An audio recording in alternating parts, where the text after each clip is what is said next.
একবার এক নামাজে ওনার নাতিদেরকে নিয়ে হাজির হলেন, হাসান হুসাইন রাদিয়াল্লাহু আনহুমাকে নিয়ে। তো নামাজের এক সিজদায় বিশ্বনবী এমন লম্বা সময় সিজদায় পড়ে রইলেন, মাথা আর উঠান না। মুসল্লিরা তো অবাক, সাহাবারা ভাবলেন হায় রে, নবীজি অসুস্থ হয়ে গেলেন নাকি, অথবা ওহী নাজিল হলো নাকি। নামাজ শেষে সাহাবারা জিজ্ঞেস করলেন, ইয়া রাসূলুল্লাহ, আপনি কি অসুস্থ হয়েছেন নাকি ওহী নাজিল হচ্ছিল? এত লম্বা সিজদা দিতে তো কখন দেখি নাই।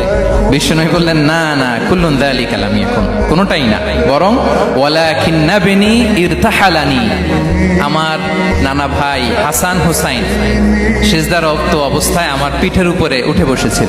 ফাকারিহতু আন উআজ্জিলাহু হাত্তা ইয়াকদিয়া হাজাতা, আমি উঠে গেলে তাদের ডিস্টার্ব হবে, এজন্য সিজদায় পড়েছিলাম। যতক্ষণ তাদের পিঠে উঠে খেলতে মনে চেয়েছে তারা খেলেছে, তারা নেমেছে, তারপরে সিজদা থেকে মাথা উঁচু করে দাঁড়িয়েছি।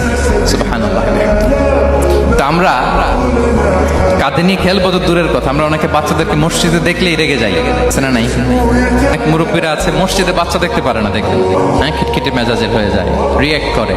আলহামদুলিল্লাহ গত অনেক বছর ধরে বাংলাদেশে এটা নিয়ে আমরা কন্টিনিউয়াসলি বলেছি যে না, শিশুদেরকে আপনারা মসজিদে আসলে ধমক দিবেন না, ভুল করলে, আওয়াজ করলে, চিৎকার করলেও তাদেরকে বকা দেওয়া যাবে? বলেন।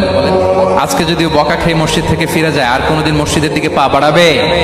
ও যাবে ক্লাবে, হ্যাঁ ও যাবে গানের কনসার্টে, আর ফেরাতে পারবেন মসজিদে? আর আসবে না। খবরদার, আপনার একটা ধমকের কারণে মসজিদমুখী কোনো শিশু যেন অন্যদিকে না যায়। বুঝাবেন যে আব্বু, এটা আমাদের ইবাদতগাহ, পবিত্র জায়গা, এখানে দুষ্টামি করতে হয় না, আওয়াজ করতে হয় না, আল্লাহ তোমাকে অনেক গুনাহ দিবে। গুনার ভয় দেখালে কিন্তু বাচ্চারা দুষ্টামি করে না, দেখবে, ঠিক কিনা বলেন?